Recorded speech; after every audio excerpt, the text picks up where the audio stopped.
Salve fratres, welcome back into my channel. Teiterum vedere Patris Allegro, Veritas Liberavit Vos. Kali ini kita membahas sedikit tentang Konsili Vatikan kedua ya. Konsili Vatikan kedua ini menarik ya. Apakah Katolik jadi relativis? Mari kita bongkar mitos Vatikan kedua dan indiferentisme. Jadi, apakah Vatikan kedua mengajarkan bahwa semua agama sama? Apakah ini fakta atau fitnah?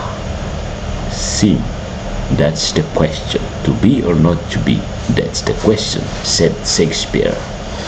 Nah, ada tuduhan yang beredar seperti ini. Sejak Konsili Vatikan kedua 1962 sampai 1965 muncul suara-suara sinis seperti ini. Katolik sudah berubah. Semua agama sama. Semua jalan menuju Tuhan. Semua jalan di dunia menuntunmu ke surga. Sesat. Ini sering dijadikan senjata oleh dua kubu. Yang pertama Protestan yang menuduh Katolik mengkhianati Injil, dan yang kedua tradisionalis ekstrim yang menuduh Paus dan Konsili jatuh dalam modernisme. Tapi benarkah Vatikan kedua mengajarkan indiferentisme? Nah, mari kita lihat apa itu indiferentisme. Indiferen, tidak diferent, tidak berbeda. Artinya sama kan? Indiferentisme itu artinya pandangan bahwa semua agama sama benarnya dan semua membawa keselamatan dengan cara yang setara. Magisterium Katolik sudah lama menolak hal ini. Paus Gregorius ke-16 pada tahun 1832 itu menulis bahwa adalah kesalahan besar mengira keselamatan dapat diperoleh dengan pengakuan iman apapun, profesi iman apapun. Dia menulis dalam ensikliknya Mirari Vos. Kalau Vatikan kedua mengajarkan ini, bahwa semua agama sama benarnya, berarti konsili menghancurkan fondasi iman Katolik. Hancur lebur. Tapi apakah memang benar? Faktanya, apa saja yang dikatakan oleh Konsili Vatikan kedua? Yang pertama, Kristus tetap jalan satu-satunya, the one and the only way. Kristus adalah jalan, kebenaran, dan hidup. Yohanes bab 14 ayat 6. Nostra Aetate, artikel kedua, menegaskan hal ini sambil mengakui bahwa agama lain itu mengandung sinar kebenaran dan kebaikan, berkas-berkas, cercah-cercah kebenaran dan kebaikan. Nah, mengakui ada kebaikan tidak sama dengan mengatakan semua sama. Hal yang kedua, Gereja Katolik tetap penuh, tetap utuh. Lumen Gentium artikel 8 menulis seperti ini. Gereja Kristus subsistit in Gereja Katolik, Ecclesia Catholica. Artinya, kepenuhan sarana keselamatan hanya ada dalam Gereja Katolik. Unsur kebenaran di luar Katolik ada, tapi tidak utuh. Ya. Dan poin yang ketiga, dialog, bukan sinkretisme. Vatikan kedua mengajak dialog dengan agama lain, bukan untuk bikin agama campuran, tetapi agar Injil lebih dipahami dan dunia lebih bersatu dalam damai. Nah, jadi sebenarnya dari mana fitnah ini muncul? Bahwa Katolik sudah jadi pluralis, indiferentis. Karena adanya frasa subsistit in yang disalah artikan. Dulu pakainya est, sekarang pakai subsistit in. Lebih apa ya, secara teologis lebih precise, subsist in. Nah, ini istilah metafisik ya, subsist, ya, subsisten. Ya. Penyimpangan pastoral pasca konsili.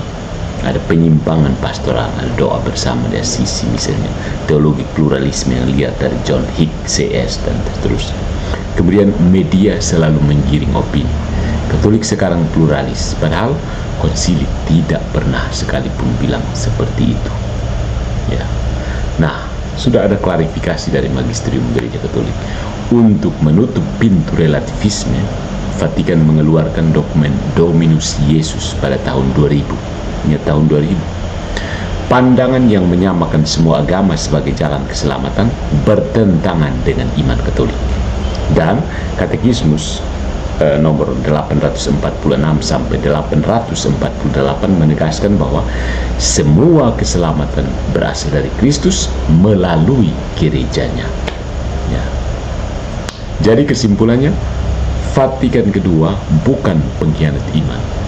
Dia justru menegaskan Kristus tetap satu-satunya juru selamat, Gereja Katolik tetap kepenuhan sarana keselamatan, ada kebaikan di luar Katolik, tapi bukan berarti semua setara, dan dialog tidak sama dengan relativisme. Jadi hoax kalau bilang Konsili Vatikan kedua mendukung indiferentisme atau mengajarkan indiferentisme. Yang terjadi adalah inklusivisme Katolik, mengakui kebaikan di luar, tapi tanpa mengorbankan kebenaran penuh dalam gereja. Jadi, kalau Anda dengar orang bilang Vatikan kedua mengajarkan semua agama sama, tanyakan balik, sudah baca dokumennya atau cuma dengar gosip di YouTube seperti gosip ini? Gitu ya saudara-saudari. Jadi kesalahan yang terjadi adalah hermeneutic of rupture, menafsir dokumen Konsili Vatikan kedua terputus, terlepas dari tradisi panjang Gereja Katolik. Itu bukan penafsiran yang tepat, itu penafsiran heretik, pilih-pilih ya. Jadi ingat, Dominus Yesus tahun 2000, the thesis that considers all religions as ways of salvation is contrary to the Catholic faith. Ya, dokumen ini memperjelas bahwa ajaran Konsili Vatikan kedua harus dipahami dalam hermeneutika kontinuitas, tafsiran berkesinambungan, bukan diskontinuitas terputus dari tradisi yang panjang. Kemudian Katekismus Gereja Katolik itu memang menegaskan bahwa all salvation comes from Christ the head through the church which is his body. Jadi itu ya, umat harus membedakan antara kebebasan beragama yang merupakan hak sipil dan kebenaran iman, ini mutlak dalam Kristus. Kesalahan banyak terjadi ketika hermeneutika Konsili Vatikan kedua dipisahkan dari tradisi. Jadi mulai sekarang stop ya menyebar hoax tentang Gereja Katolik mulai indiferen ya. Karena ada beberapa dokumen penting, Lumen Gentium, Unitatis Redintegratio, dan Nostra Aetate, serta Dignitatis Humanae. Itu memang membela kebebasan beragama sebagai hak dasar, tapi bukan relativisme. Kebebasan beragama berarti bebas dari paksaan, bukan kebebasan dari kebenaran. Dan ini adalah hak natural, bukan pembenaran terhadap semua agama. Jadi, sebenarnya Konsili Vatikan kedua itu tidak mengajarkan indiferentisme, tapi tetap kristosentris dan eklesiosentris, kemudian dialog dan bukan sinkretisme ya. So, terima kasih untuk konsentrasi pada ajaran singkat ini.